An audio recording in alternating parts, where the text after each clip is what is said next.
తెలంగాణ రాష్ట్రంలో కాంగ్రెస్ పార్టీ ఎన్నికల ముందు వచ్చినటువంటి హామీలు ఏవైతే 6 గ్యారెంటీలు ఉన్నాయో అవి అమలు కావడం లేదని ప్రతిపక్ష పార్టీలు టీఆర్ఎస్ కానీ బీజేపీ కానీ ఆరోపిస్తూ ఉన్నాయి. దీనిపై ఒక తెలంగాణ పౌరుడిగా మీ అభిప్రాయం ఏంటి? తెలంగాణలో ప్రస్తుతానికైతే కాంగ్రెస్ ప్రభుత్వం ఏవైతే 6 గ్యారెంటీలు చెప్పిందో అవి ఏ విధంగా అమలవుతుందో అనేది ప్రజలకి ఆల్రెడీ అందుతున్నాయి. వాళ్ళు చూస్తూ ఉన్నారు. ఇప్పుడు ఫ్రీ బస్ విషయానికి వస్తే ఆల్రెడీ చూశారు, అది అమలైపోయింది. రెండోది విషయానికి వస్తే ఫ్రీ విద్యుత్ ఏదైతుందో గృహజ్యోతి, అది కూడా అందరికీ అర్హులకి అందుతుంది.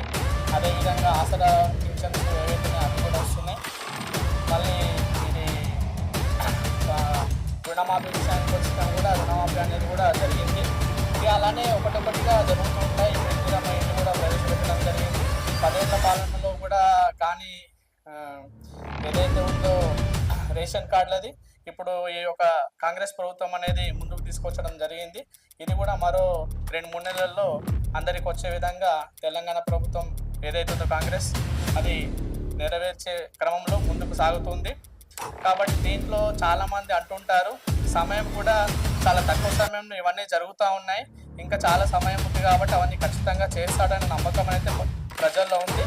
వెయిట్ చేయాల్సిన అవసరం మనకు ఉంది. ఓపిక పడితేనే మనకు అన్ని పథకాలు అనేవి అందుతాయి. అనవసరంగా విమర్శ చేస్తే మనకు వచ్చే లాభం అంటే ఏమి లేదు.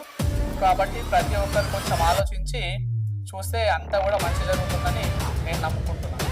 అంటే ఇప్పుడు ప్రతిపక్షాలు కానీ ఏంటంటే అసలు వీళ్ళు అమలుకు నోచుకొని హామీలు ఇచ్చి ప్రజల్ని మభ్యపెడుతున్నారు అని చెప్పేసి టీఆర్ఎస్ కానీ బీజేపీ నాయకులు కానీ ఆరోపిస్తూ ఉన్నారు కాంగ్రెస్ పైన.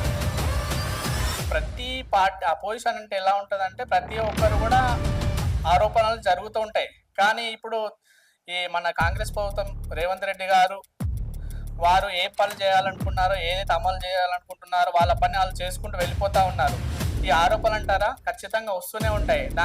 దానికి అదరకుండా బెదరకుండా ఆయన పని ఆయన చేసుకుంటూ ముందుకు వెళ్ళిపోతూ ఉన్నాడు. ఎవరు ఎలాంటి ఆరోపణలు చేసినప్పటికీ కూడా ఆయన మట్టుకు ఆయన తెలియజేసిన పథకాలన్నీ కూడా అందేలా ప్రజలకి ఆయన పూర్తి సహకారంతో ముందుకెళ్తా ఉన్నారు.